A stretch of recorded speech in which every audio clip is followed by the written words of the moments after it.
Salam sejahtera untuk kita semua. Pelajaran Sekolah Sahabat dengan tema utama kebenaran zaman ini dalam kitab Ulangan. Pelajaran keempat, mengasihi Tuhan Allahmu.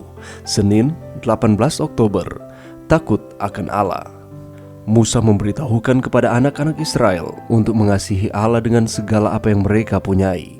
Hal itu adalah sebuah perintah, tetapi pada beberapa ayat sebelumnya, Musa memberikan kepada mereka sebuah perintah yang lain, supaya takut akan Tuhan Allahmu.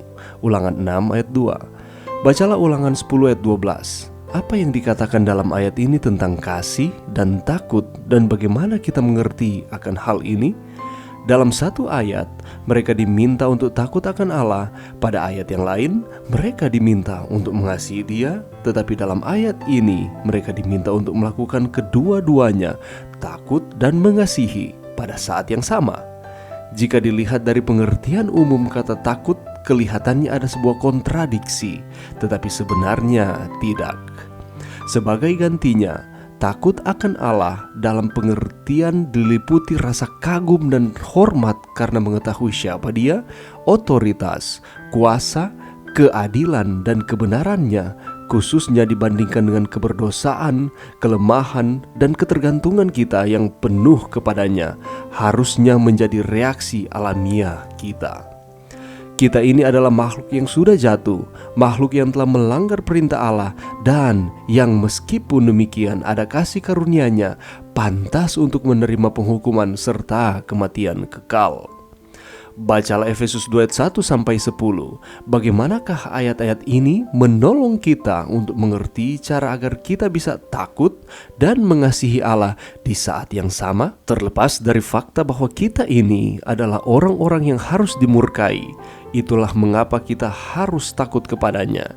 Kristus telah mati buat kita, dan dengan demikian memberikan kepada kita hidup yang baru di dalam Dia, di mana termasuk di dalamnya kemerdekaan dari dosa dan penghukuman dari masa lalu kita, yang sebenarnya hal ini merupakan alasan mengapa kita harus mengasihi Dia.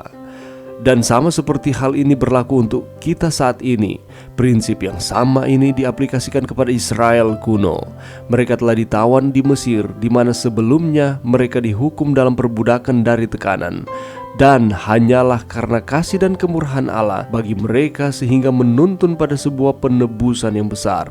Sebab haruslah kau ingat bahwa engkau pun dahulu budak di tanah Mesir, dan engkau dibawa keluar dari sana oleh Tuhan Allahmu. Ulangan 5 ayat 15. Selanjutnya memang tidaklah mengherankan bahwa mereka mengasihi dan takut akan Allah pada saat yang sama. Dan jika mereka melakukan hal tersebut, betapa kita juga harus melakukan hal yang sama, oleh karena kita mengetahui satu kebenaran yang besar tentang kematian Yesus di salib demi kita. Pelajaran yang bisa kita dapatkan pada saat ini, ketika kita mengikuti alur pemikiran dari Musa, tujuan dari perintah adalah supaya engkau takut akan Tuhan Allahmu. Dengan kata lain, mengasihi Allah berarti pertama-tama kita harus takut akan Allah. Kita harus menyadari bagaimana Allah itu dan siapakah Dia. Kasih mengetahui keberadaan orang lain yang kita kasihi.